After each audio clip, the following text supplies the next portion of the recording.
Boruto chapter 33. Alright guys, this chapter was the chapter that we've all been waiting for. Delta finally loses. Now, this chapter was pretty much a chapter where you kind of wish we got to see this in the anime version, mainly because the chapter was just straight fighting and nothing else. There was no information. There was nothing really helpful that we learned in this chapter. The only thing that we did see was Delta and Naruto just going straight head-to-head fighting. Now, of course, huge thing. We love to see action. Boruto community, we've been praying for this for a very long time, especially in the anime, but for a manga, you know, this is pretty much where I actually don't like mangas. Now, I do want to go over a tiny bit of stuff that we did actually see. Now, first things first, Naruto's huge Rasengan, that was amazing. As I said like 10 times already, I can't wait to see that in anime form. But if Delta is actually absorbing the jutsu coming from Naruto, that would just pretty much mean that the chakra is going to go somewhere.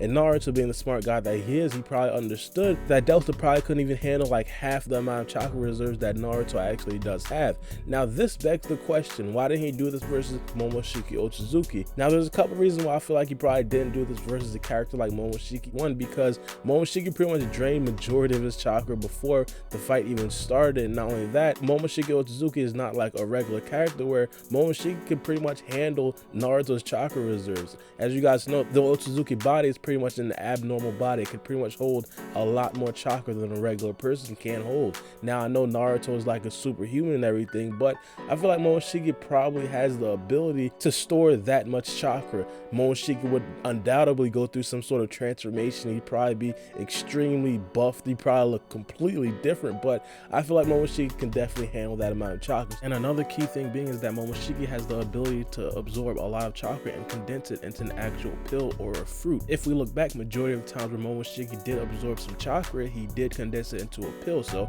if this was the case with Naruto and Naruto would just try to break the capacity of Momoshiki, it would be impossible, mainly because Momoshiki would understand, hey, I should probably not store this directly into my body. I should probably put this into a pill. So that's definitely why Naruto didn't necessarily try that against Momoshiki. But Delta in this situation, she's nowhere next to Momoshiki Ochizuki in terms of the chakra that she's allowed to store. And a big reason why I feel like Naruto understood that is mainly because Delta has a scientific ninjutsu as an Eye Dojutsu. This means that Delta's body was not made to absorb chakra. So it was pretty much like a no-brainer from Naruto, but I do have to say Naruto is definitely gaining a lot of respect from me in terms of the smarts department, mainly because I'm pretty sure everybody here knows in Naruto Part 1 and even in Part 2, and some of the times where he was even like 19 years old, he never understood anything.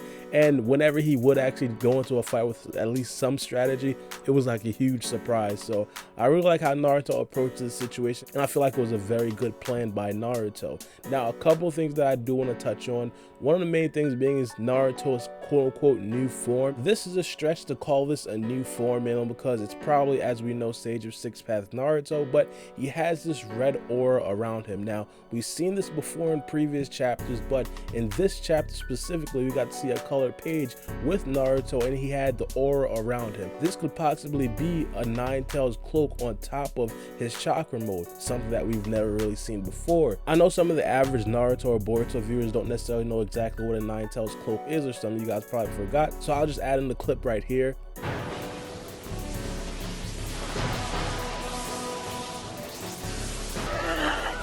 Alright, so you guys seeing that red aura could possibly be over the chakra mode of Naruto, and it could probably just be boosting Naruto's quicks and strength, just like how it did previously when Naruto would actually use that. Now, here's the thing. I know some people would probably refute this claim by saying, hey, Naruto's cloak doesn't necessarily look like that, but if you guys remember back, the Naruto's cloak, that actually changed. Now, the cloak that you guys are probably remembering is the clip that I just showed you, and his cloak started to bubble onto him. Now, this was very new when it first came out. Some people said they didn't like the change, some people said they loved the change. I personally loved it, but before in Part 1 of Naruto, it was more like a fiery type of cloak. It didn't necessarily look bubbly, it was just fiery, just like this. Now, I personally feel like this picture would resemble more of the Naruto's cloak in Part 1, but it is definitely subject to change if the Boruto writers would probably want it to change in Boruto. Now, another thing is that the cloak could actually look different, mainly because Naruto does have chakra mode on, so that could possibly be why it changed. As I said, it's a long shot, but we do have to wait until the anime actually does come out for this to be confirmed, or it'll be confirmed when Naruto does talk about the fight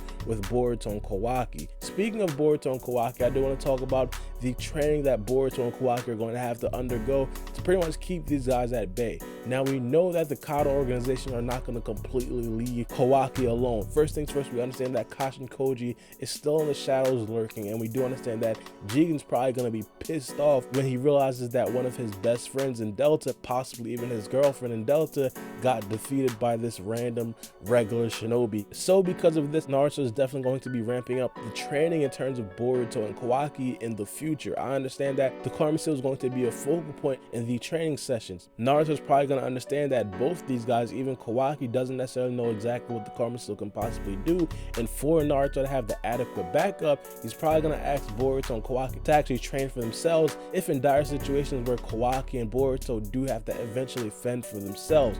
One of the big things that I am looking forward to in these upcoming chapters is seeing the appearance of Sasuke Uchiha.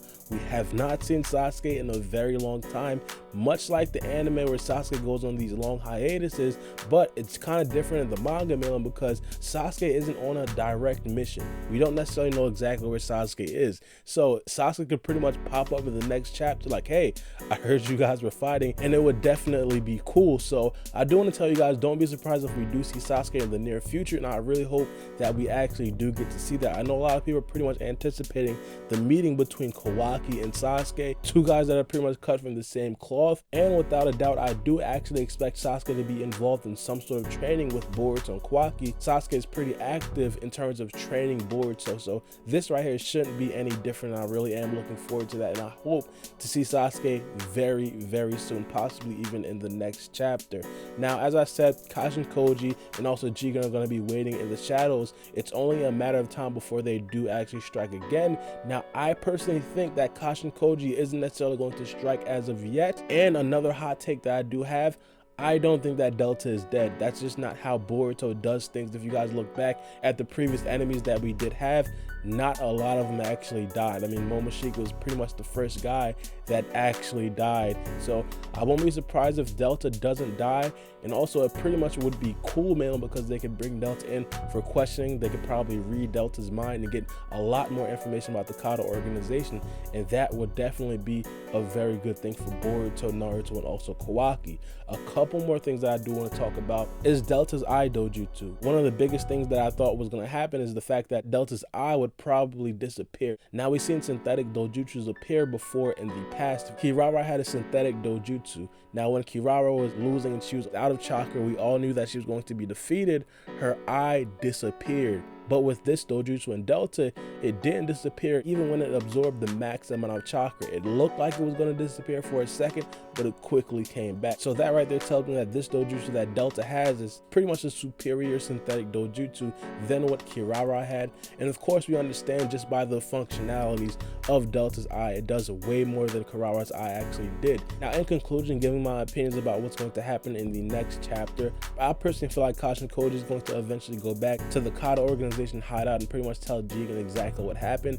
Jigen is probably going to be pissed off at Kashin Koji, but of course it's not going to be the end of Kashin Koji. I don't expect Jigen to try to kill Kashin Koji, but I definitely feel like there's going to be a Kawaki retrieval arc. One of the biggest things that I do fear is the fact that they're probably not going to be able to save Kawaki's arm, but I think I speculated on this already. I'm not sure if I did. It might have just been a video that I probably made but never edited, but Kawaki might actually get some Hashirama cell. If you guys recall, Naruto's arm was destroyed in the battle versus Sasuke. He did replace his arm with some Hashirama cells. This could possibly be the very same arm that Kawaki gets in the future. And of course, if Kawaki gets Hashirama cells, that would make him a lot stronger. He'd get wood style, he'd get multiple other things. But I really am looking forward to seeing the next chapter of Boruto, and I really hope you guys actually did like it. But as I said, I really like the action, but in terms of the manga style, I didn't like it. I really didn't like it, and it's not me not liking the actual chapter, it's just me not liking manga as a whole. So I really am waiting for this to actually be translated into the anime, and I hope you guys are stoked to see that happen as well. But it's been your boy Baara B, and we out. It's a knife. Shut my clock, I can't stop. Fuck around, make my 40 pop. No popcorn, I pop pistols. Reaming my body, clothing no issue. Bitch, you look sick, you need a tissue. You drop a body, I just might bless you. I'm metrosexual, no high cholesterol. Where's Jenny Craig? Bitch, just get sexual.